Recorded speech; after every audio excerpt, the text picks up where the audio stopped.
Hello friends, welcome back to Shiksha with Shalini.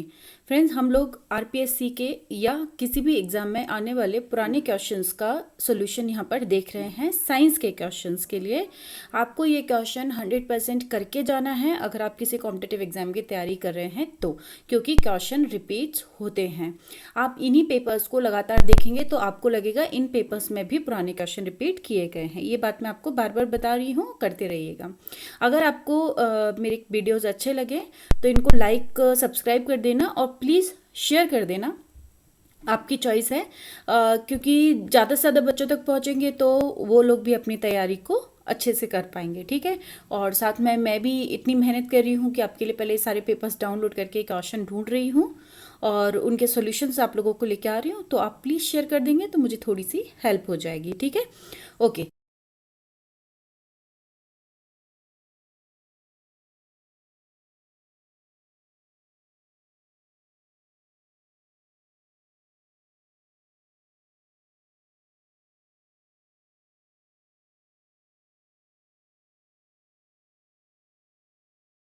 तो आइए शुरू करते हैं। यहाँ पर हमारे सामने पहला क्वेश्चन आया है, एक कला दीर्घा में एक कलाकृति दो समांतर दर्पणों के मध्य रखी गई है, तो उसके बनने वाले प्रतिबिंबों की संख्या कितनी होगी? 2, 3, 11 और अनंत। ठीक है। अब यहाँ पर ये क्वेश्चन कैसे सॉल्व करना है आपको, मैं इसके साथ साथ आपको जब भी क्वेश्चन बताती हूँ तो उसके आसपास जितने भी ऑप्शंस होते हैं उनको भी एक्सप्लेन कर देती हूँ। साथ में आसपास की जो भी इंफॉर्मेशन होती है वो दे देती हूँ, ताकि अगर क्वेश्चन डायरेक्ट भी ना पूछ के इसमें छोटा मोटा चेंजेस करके पूछ लिया जाए तो आप कहीं ना कहीं उसे सॉल्व कर पाने में सक्षम हो जाए। ठीक है। तो यहाँ पर हमसे पूछा है कि दो दर्पण है आपके पास, ऐसे पैरेलल रखे हुए हैं और उनके बीच में कोई ऑब्जेक्ट रखा हुआ है, तो आपको कितनी इमेजेस यहाँ पर दिखाई देंगी? तो ये तो रट सकते हैं आप ऐसे कि समांतर अगर दर्पण रखे हैं बिल्कुल आमने सामने, तो आप भी कभी ऐसे दर्पणों के बीच में खड़े हुए होंगे अगर, तो आप इधर इमेज देखेंगे फिर इधर देखेंगे, तो जब आप दोनों साइड इमेजेस देखते हैं तो जब आप लेफ्ट वाले दर्पण में देखते हैं तो उसकी इमेज वापस से आपको राइट वाले में दिखाई देती है, और जब राइट वाले में देखते हैं तो वहाँ से इमेज की इमेज आपको दोबारा दिखाई देती है। तो इस तरह से इनफाइनाइट इमेजेस यहाँ पर फॉर्म हो जाती हैं। लेकिन यहाँ पर अगर आपसे किसी एंगल को पूछ लिया जाए, आपसे पूछ लिया जाए कि दोनों दर्पण 60 डिग्री के एंगल पर रखे हुए हैं, फिर आप क्या करेंगे?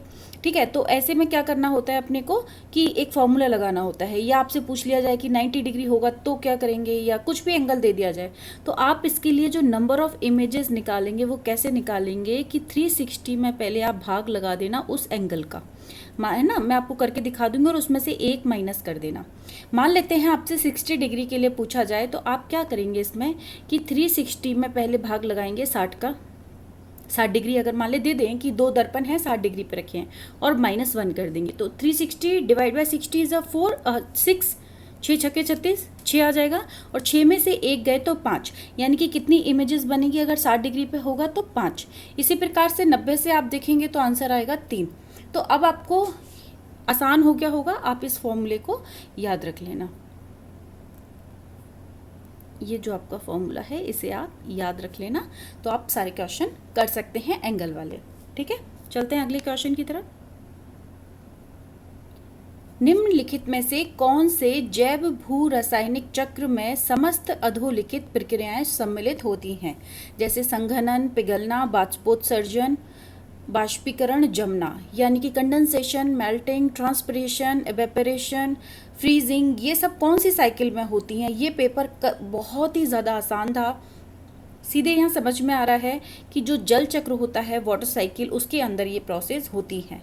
लेकिन हम देखते हैं कि नाइट्रोजन में जब पूछ लिया जाए या कभी नाइट्रोजन का दे दिया जाए तो वहाँ कौन कौन सी प्रोसेस होती हैं, तो आप लिख लीजिएगा। पहली होती है फिक्सेशन,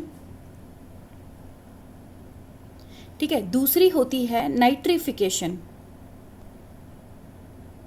ठीक है। तीसरी होती है एसिमिलेशन, ठीक है।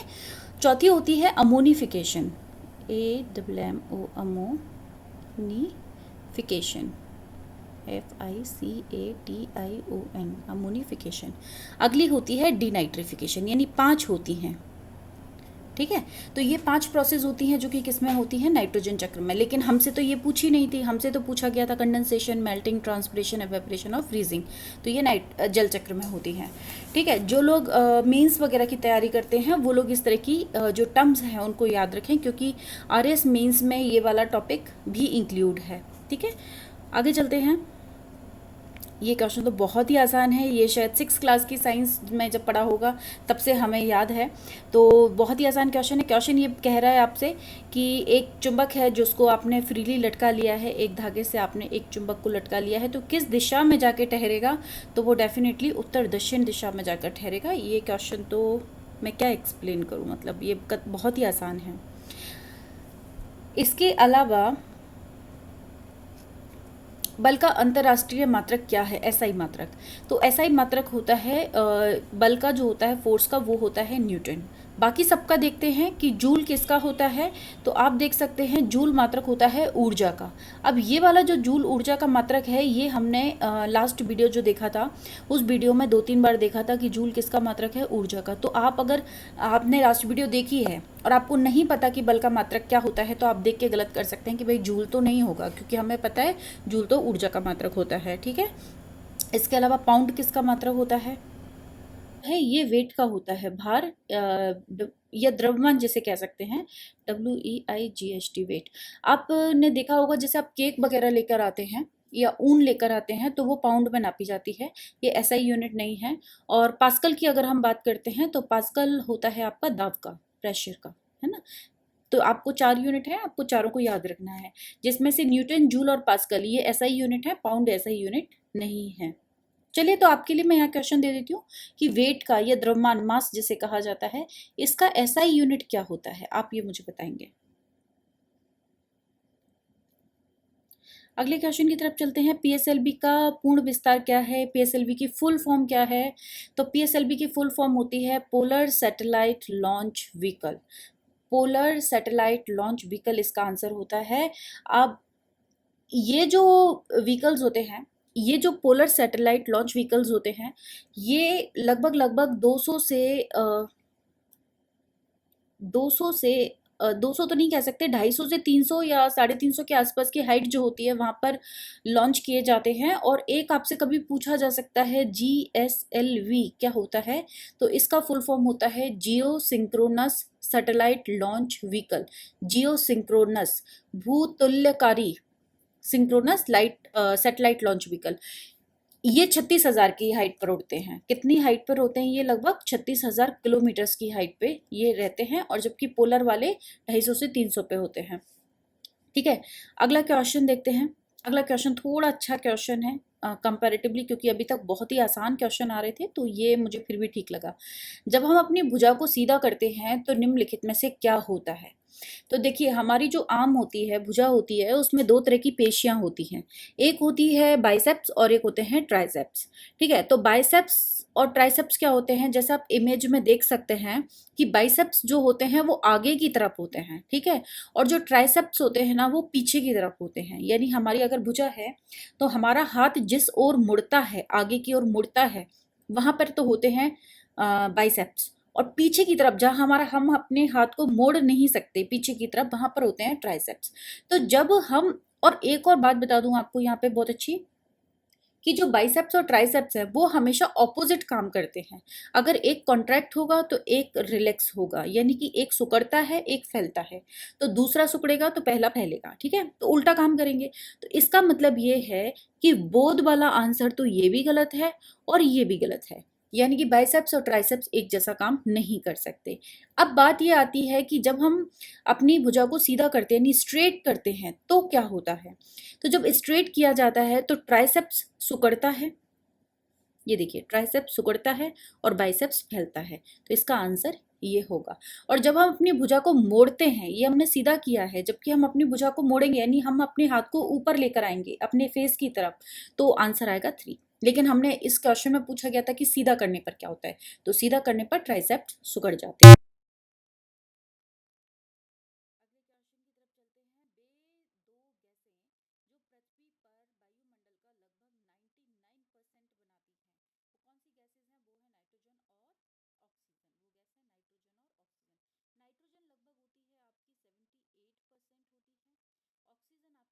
0.21% होती है। कार्बन डाइऑक्साइड लगभग आपकी 0.03% होती है, ठीक है। और ओजोन, बाकी तो ओजोन होती ही है, ठीक है। तो अपना आंसर आएगा इसमें ए और डी, ये वाला। ये तो कंपोजिशन है,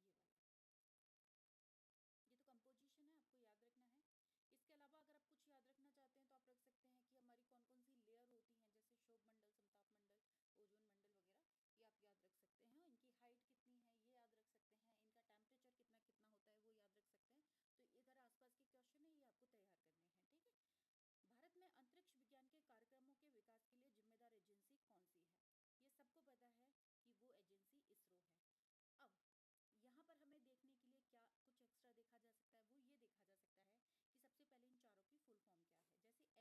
लेयर होती हैं, जैसे शोभ मंडल, समताप मंडल, ओजोन मंडल वगैरह, ये आप याद रख सकते हैं। इनकी हाइट कितनी है ये याद रख सकते हैं, इनका टेम्परेचर कितना कितना होता है वो याद रख सकते हैं। तो इधर आसपास के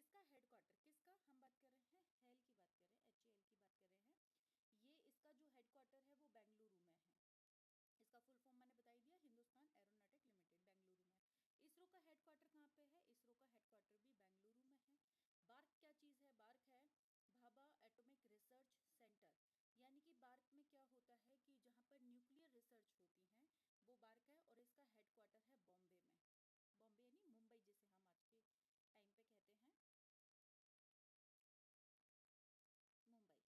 टाइम पे कहते हैं मुंबई। ये बेंगलुरु है, ये मुंबई है।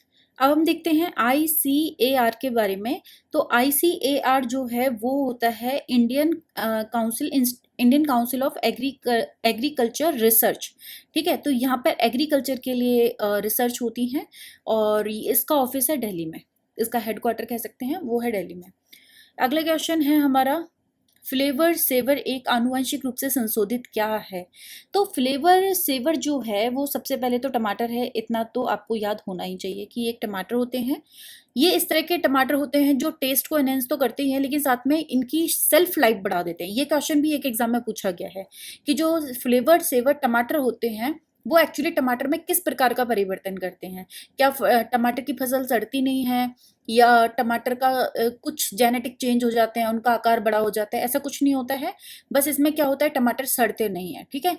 ये कैलिफोर्निया की एक इंस्टीट्यूट है, उसने बनाया था। और इसके बारे में सबसे मज़ेदार बात यह है कि जेनेटिकली इंजीनियरिंग को यूज़ करते हुए इसको बनाया गया था। जेनेटिकली इंजीनियरिंग का ये एग्जाम्पल है। और लास्ट चीज़ ये बता दूं मैं आपको कि ये पहला ऐसा फूड है, कृषि उत्पाद है जिसे कमर्शियली ग्रो करने की परमिशन मिली थी, ठीक है। तो फ्लेवर सेवर एक आनुवांशिक रूप से संशोधित है, जेनेटिकली मॉडिफाइड है, और इसे कमर्शियली परमिशन दी गई थी। अगला क्वेश्चन है, वैसे ये क्वेश्चन ज्योग्राफी का है लेकिन फिर भी लाइन से दिया हुआ था तो मैंने यहाँ ले लिया। भारत के सबसे बड़े सोलर पार्क जो बनाए गए थे, उन सोलर पार्क को राजस्थान में विकसित किया जा रहा है, तो जो बहुत बड़ा है, काफ़ी बड़ा है। और पिछले ईयर तक, लास्ट ईयर तक तो ये मतलब एशिया का सबसे बड़ा था। तो ये कहाँ पे डेवलप हो रहा है? ये भडला में डेवलप हो रहा है, ठीक है, भडला सोलर पार्क। इसके बाद नेक्स्ट क्वेश्चन आता है हमारा, एक नैनोमीटर किसके बराबर होता है? तो नैनो मतलब 9 होता है, नैनो मतलब 9, तो 10⁹ मीटर के बराबर होता है। अब याद रखने वाली बात यहाँ पर क्या है? याद रखने वाली बात यहाँ पर है कि ये मीटर ही होना चाहिए। कभी कभी 10⁻⁹ तो लिख देते हैं, पर मीटर के बजाय सेंटीमीटर लिख दिया जाता है, तो ऐसे में आपका आंसर गलत हो जाएगा। तो आपको याद रखना है 10⁻⁹ मीटर होना चाहिए, ठीक है। अच्छा, एक दो और बता देती हूँ। 10⁻⁻6 को माइक्रो कहा जाता है, माइक्रोमीटर। और 10⁻⁻12 इसे पिको कहा जाता है, ठीक है। तो आपको ये भी साथ में याद रख लेने हैं। इसके बाद आपसे पूछा जाएगा कि माइक्रोसॉफ्ट ऑफिस समूह का सर्वाधिक प्रयुक्त स्प्रेडशीट सॉफ्टवेयर कौन सा है? तो ये कंप्यूटर का क्वेश्चन है, अगेन कोई बात नहीं। ये स्प्रेडशीट सॉफ्टवेयर की बात करते हैं तो एक्सेल होता है। जो एक्सेस होता है वो डेटाबेस के लिए होता है, किसके लिए? डेटाबेस के लिए। और वर्ड जो होता है वो प्रोसेसिंग होती है, जिसमें आप ऑफिस की फाइल वगैरह रख सकते हैं। और पावर पॉइंट जो होता है वो प्रेजेंटेशन के लिए होता है। ये पावर पॉइंट वाला क्वेश्चन भी किसी एग्जाम में पूछा गया है, शायद ACF FRO में पूछा गया था। ये पावर पॉइंट किसके लिए होता है? ये प्रेजेंटेशन के लिए होता है। जबकि आपसे क्या पूछा गया है? स्प्रेडशीट, है ना। तो स्प्रेडशीट होती है एक्सेल में। आप देखते होंगे इसमें कुछ ग्रिड सी बनी होती हैं और इसके अंदर हम अपना डेटा लिख सकते हैं। तो इसका राइट आंसर है हमारा MS एक्सेल। किसी वेबसाइट का प्रथम पेज क्या कहलाता है? इसका प्रथम पेज होम पेज कहलाता है भाई, ठीक है, होम पेज कहलाता है। बाकी होम पेज के अलावा जितने पेजेस होते हैं उनको वेब पेज कहते हैं। फर्स्ट पेज होता है उसको होम पेज कहते हैं। लास्ट क्वेश्चन है आपके लिए, बर्मी कंपोस्ट के लिए निम्नलिखित में से किसका उपयोग किया जाता है? तो बर्मी कंपोस्ट जब होता है तो उसमें लाल कृमि का यूज किया जाता है। लाल कृमि का एक और नाम आता है, वो होता है अर्थवॉर्म। अर्थवॉर्म, ठीक है, तो लाल कृमि का प्रयोग किया जाता है। और सिलेक्शन के लिए हमारे चैनल को देखते रहिए, पढ़ते रहिए, खुश रहिए। Thank you so much.